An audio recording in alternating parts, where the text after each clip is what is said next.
No Thoughtseize or Deathrite Shaman. Little unfortunate, bit of a slow start for her. Now, typically, Jesse will try to go off no later than turn 3.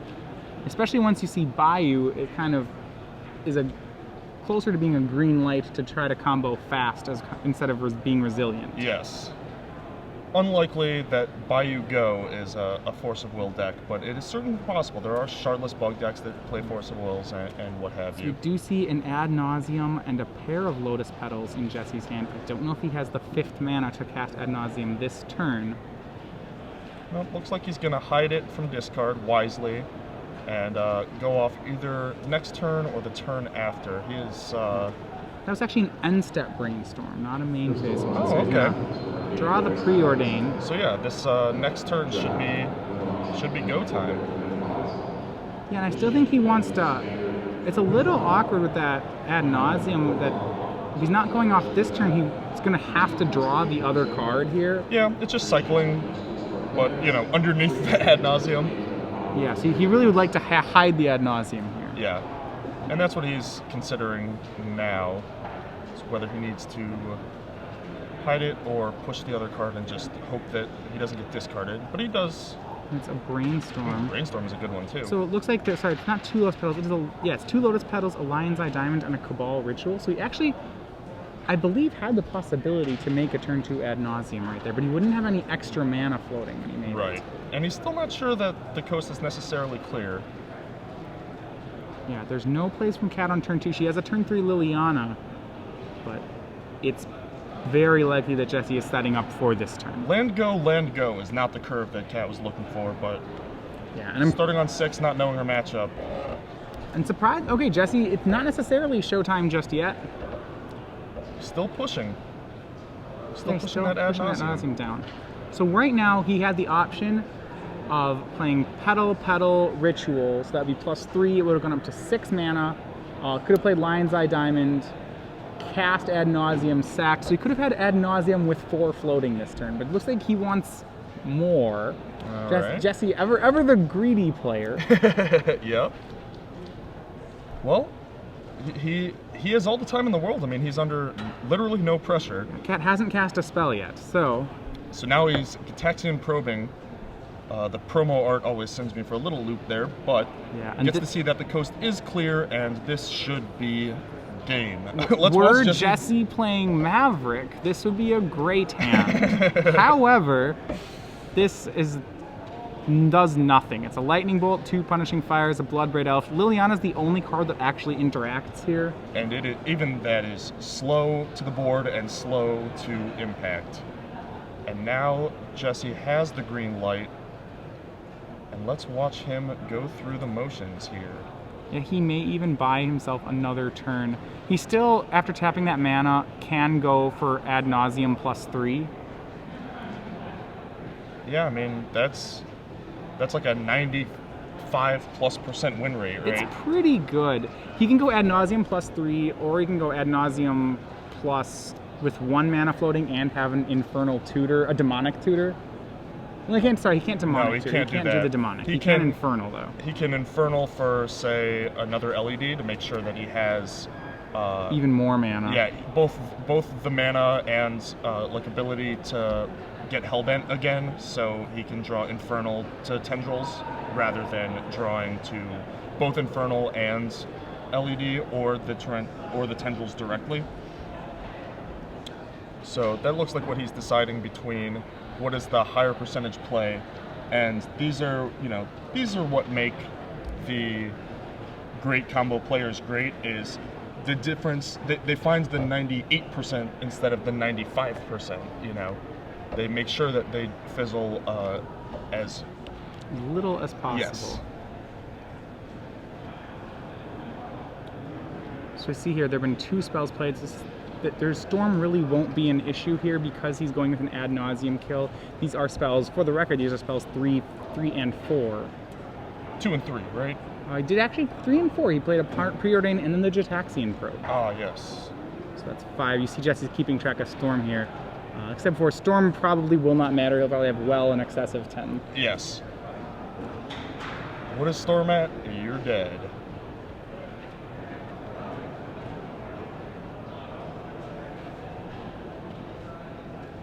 So it looks like he chose not to Infernal for an LED. Yeah, now these cast the LED.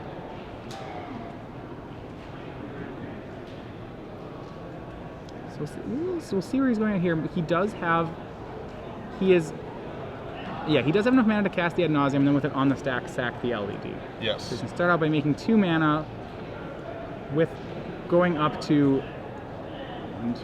So did he have Threshold there? He has 1 card short. Yep. No, it looks like he actually did have Threshold, so he goes up to 5 black there.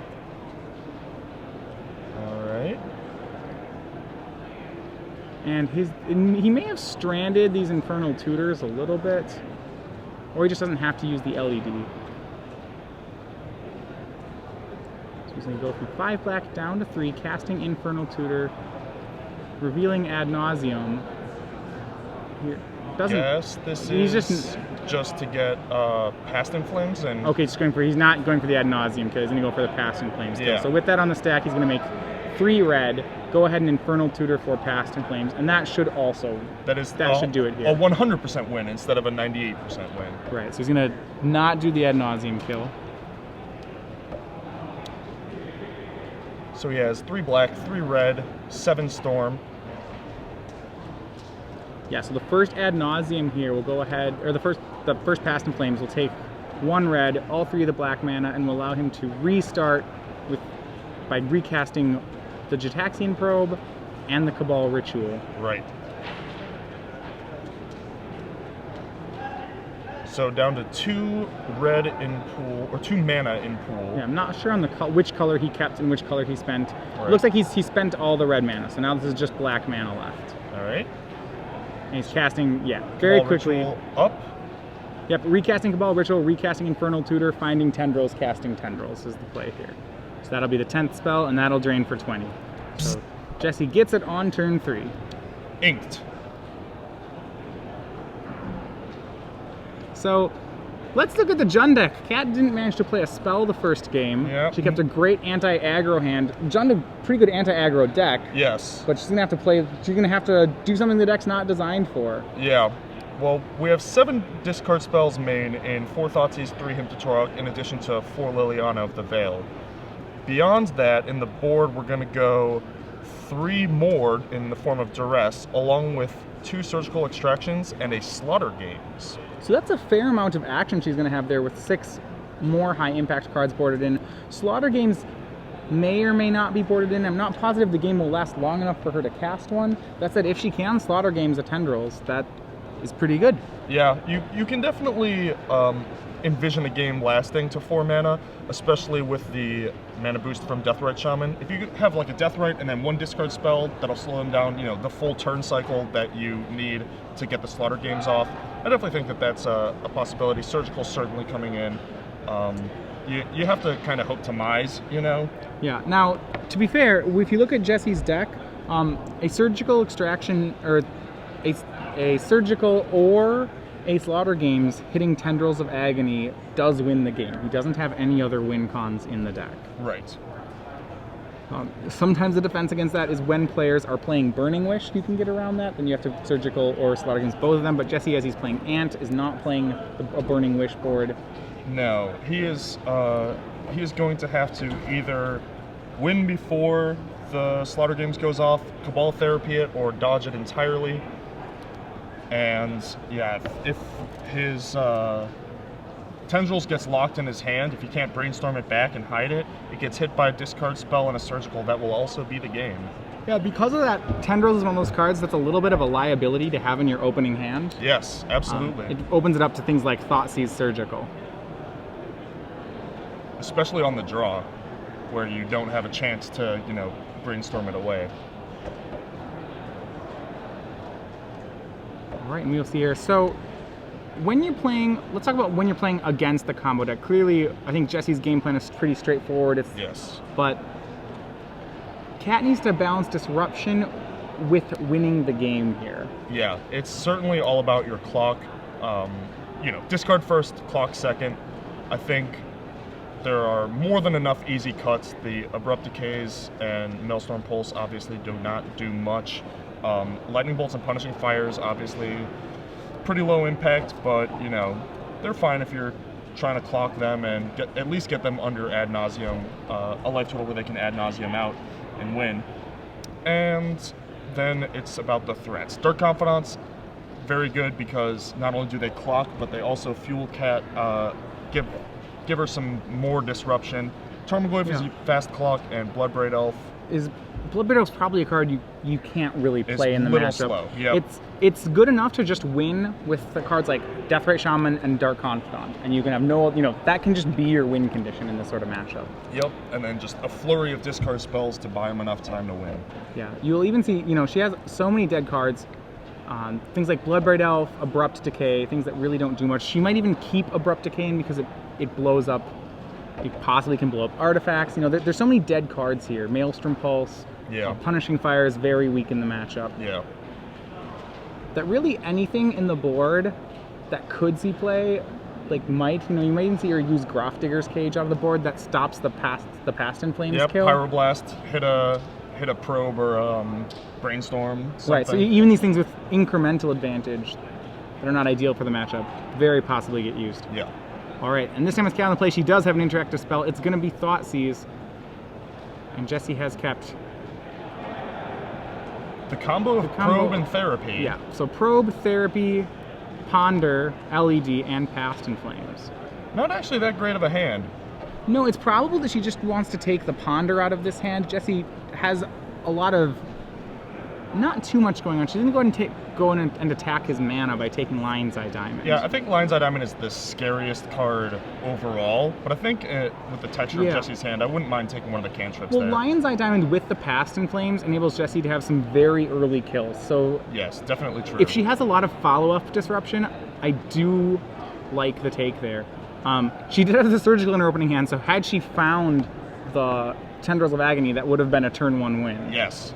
A turn 1 kill from the other deck, not the one you would expect to have the turn 1 win. Yeah. But now we have Jessie threatening to Therapy.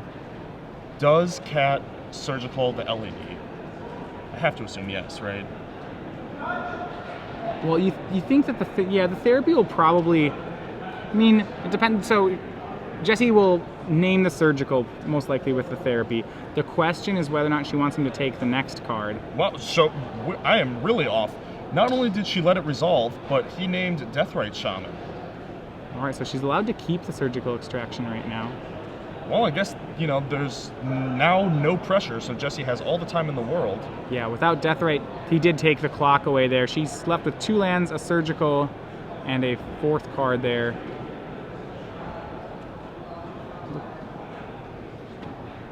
She's going to need a little more pressure. Right now, her hand was good. It had some pressure in Deathrite Shaman, and it had that chance of a good turn 1 win with Surgical plus Thoughtseize. Yep.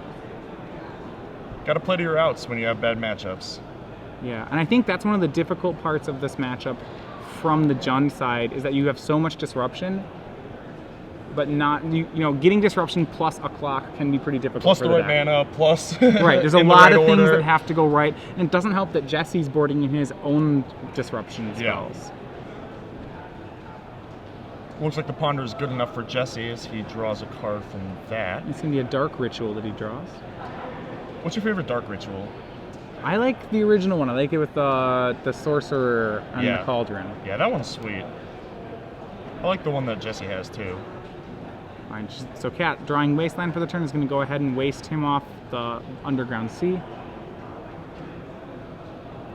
But the pieces are slowly coming together for Jessie. He drew an Infernal Tutor that turn. He is certainly 1 LED away from having a very good hand. Which is why I think this Surgical needs to hit that LED, especially in response to this Therapy. We'll see. That the thing is that there's so many paths that he can take. Yeah, so Surgical is going to happen here. Paying the black for it. What are you going to do? Get Ponder? I think the Surgical... It's got to be Surgical, right? Yeah, it looks like it's going to hit the LED. It's got to be LED, yeah. So Jessie, in response to the Surgical, is cracking a fetch land, it looks like. Catching up on life totals here. All right. We'll see So what he's doing. Usually this would mean he's going to brainstorm in response and use the surgical as a shuffle effect. So if he has dead cards in his hand. That said, his hand is pretty good. That is true. I don't know why else he would be fetching here, but Yeah. we will find out momentarily.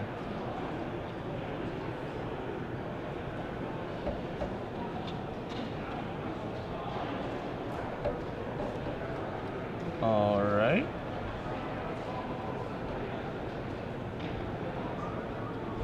Yeah, looks like he's just letting it resolve, or she's letting it resolve. And so you see the hand. It is an Infernal Tutor, a Past in Flames, a Dark Ritual, and a Fetch land.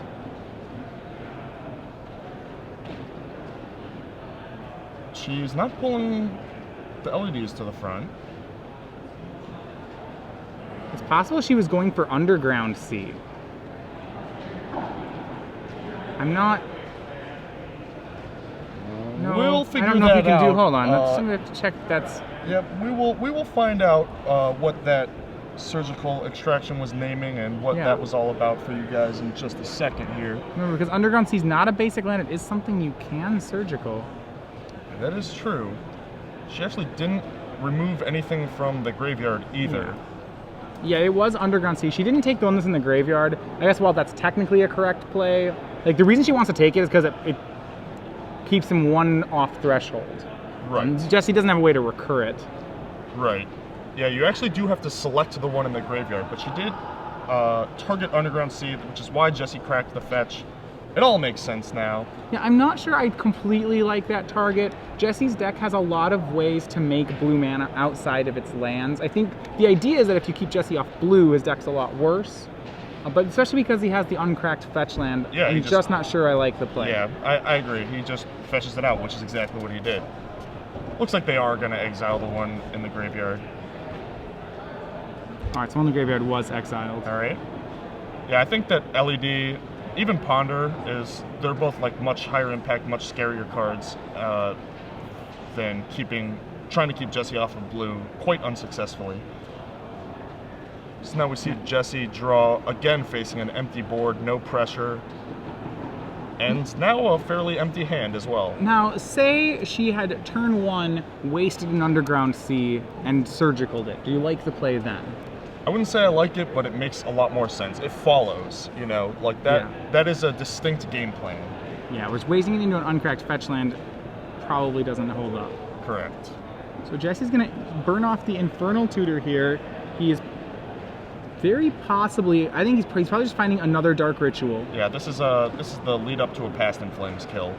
Right, so now with the Lotus Petal and 2 Dark Rituals, he can, I think he has to wait a turn. Yeah, he can't do it this turn.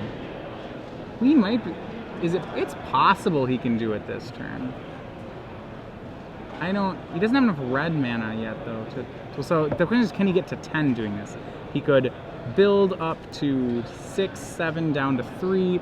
I think he might be able to get it this turn. So 6, 4, 2, let's see if he's going for it. It's very close. He has enough cards in his graveyard. 4 mana, 4 storm, 6 mana.